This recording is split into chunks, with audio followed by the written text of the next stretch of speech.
Hi friends, welcome back to my channel. আবার চলে এসেছি নতুন একটা ভিডিও নিয়ে, নতুন একটা রেসিপি নিয়ে। মোচা শরীরের জন্য খুবই উপকারী, খেতেও কিন্তু দুর্দান্ত লাগে। চলে এসেছি নতুন একটা রেসিপি নিয়ে। অনেকে অনেকভাবে মোচা খেয়েছেন, একবার অবশ্যই একভাবে ট্রাই করবেন, আশা করি আপনাদেরও ভালো লাগবে। আজকে আমি সর্ষে বাটা দিয়ে মোচার ঘন্ট বানিয়ে দেখাবো। চলুন তাহলে দেখে নেওয়া যাক। এখানে আমি মিডিয়াম সাইজ দুটো মোচা নিয়েছি, এগুলোকে মিডলে যে শক্ত ডাঁটাগুলো থাকে সেগুলোকে ফেলে দিয়েছি। এখানে নিয়েছি একটা মিডিয়াম সাইজের আলু, এটাকে টুকরো করে কেটে নিয়েছি। এদিকে নিয়েছি আমি 4 চামচের মতো সর্ষে, সাদা সর্ষে, আপনারা চাইলে সাদা কালো ব্যবহার করতে পারেন। এখানে নিয়েছি 4টে কাঁচা লঙ্কা এবং আদা, এগুলোকে একটা শিলনোড়াতে বেটে নেব। এদিকে মোচাটাকে আমি এইভাবে কেটে নিয়েছি, কেটে পরিষ্কার করে ধুয়ে নিয়েছি। এটাকে প্রথমে সেদ্ধ করে নেব। মোচা কিন্তু খুবই একটা হেলদি খাবার এবং খেতেও কিন্তু খুবই ভালো লাগে।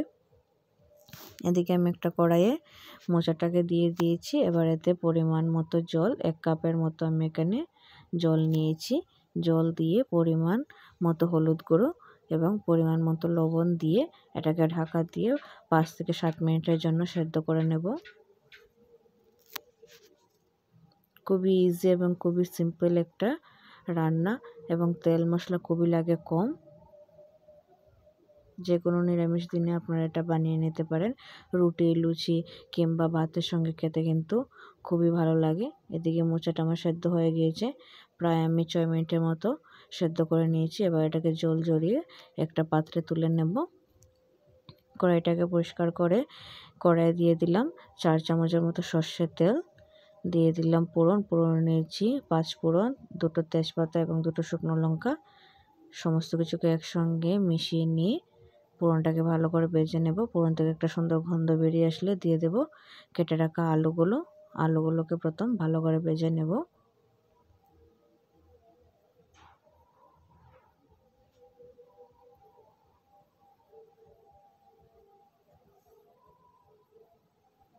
আলুগুলোকে ঢাকা দিয়ে ভেজে নেব। দিয়ে দিলাম পরিমাণ মতো লবণ, জিরে গুঁড়ো এবং পরিমাণ মতো হলুদ গুঁড়ো দিয়ে সমস্ত কিছুকে একসঙ্গে মিশিয়ে নিয়ে মিডিয়াম আঁচে আলুগুলোকে ভেজে নেব। এবার এতে দিয়ে দেব আগে থেকে বেটে রাখা সর্ষে বাটা। আমি শিলনোড়াতে বেটেছি, আপনারা চাইলে মিক্সিতে অল্প একটু জল দিয়ে বেটে নিতে পারেন। এবার সমস্ত কিছুকে একসঙ্গে মিশিয়ে নিয়ে একটু কষিয়ে নেব। সর্ষেটা যাতে কড়াই লেগে না যায় তাই অল্প পরিমাণে জল দিয়ে দিলাম। এবার এটাকে ভালো করে কষিয়ে নেব। এবার এতে দিয়ে দেব অল্প পরিমাণে লঙ্কা বাটা, যাতে কালারটা একটু সুন্দর আসে। আপনারা চাইলে লঙ্কা বাটাটা স্কিপ করতে পারেন। যেহেতু আমি এখানে 4টে কাঁচা লঙ্কা ব্যবহার করেছি তাই লঙ্কা বাটাটা অল্প পরিমাণে ব্যবহার করলাম। সমস্ত কিছুকে একসঙ্গে ভালো করে মিশিয়ে নিয়ে 3 থেকে 4 মিনিটের মতো লো ফ্লেমে কষিয়ে নিয়েছি। মশলা থেকে তেল ছেড়ে দিয়েছি। এবার এতে দিয়ে দিলাম সেদ্ধ করে রাখা মোচাগুলো। এবার মোচা এবং এই মশলাটাকে ভালো করে মিশিয়ে নিতে হবে। ভালো করে মিশিয়ে নিয়ে আবারও 1 থেকে 2 মিনিট মিডিয়াম আঁচে এটাকে কষিয়ে নেব, যাতে মোচাতে ভালো করে মশলাটা মিশে যায়। কষানো কিন্তু আমার হয়ে গিয়েছে। এবার এতে দিয়ে দেব পরিমাণ মতো জল। এখানে আমি 1 কাপ পরিমাণে উষ্ণ গরম জল ব্যবহার করেছি।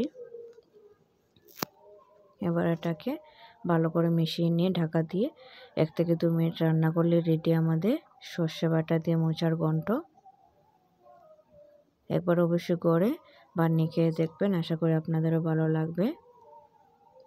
রেডি হয়ে গিয়েছে। এবার এতে অল্প পরিমাণে চিনি অ্যাড করলাম, আপনারা চাইলে চিনিটাকে স্কিপ করতে পারেন। এবং 1 চামচের মতো ঘি দিয়ে দিয়েছি। এবার ধনেপাতা দিয়ে নামিয়ে নেব।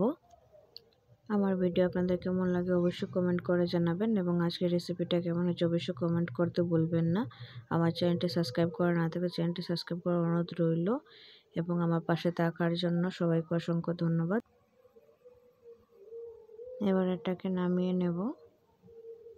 রেডি হয়ে গিয়েছে।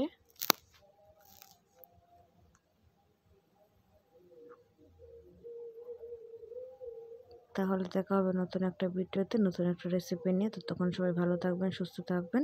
এতক্ষণ আমার সঙ্গে থাকার জন্য সবাইকে অসংখ্য ধন্যবাদ।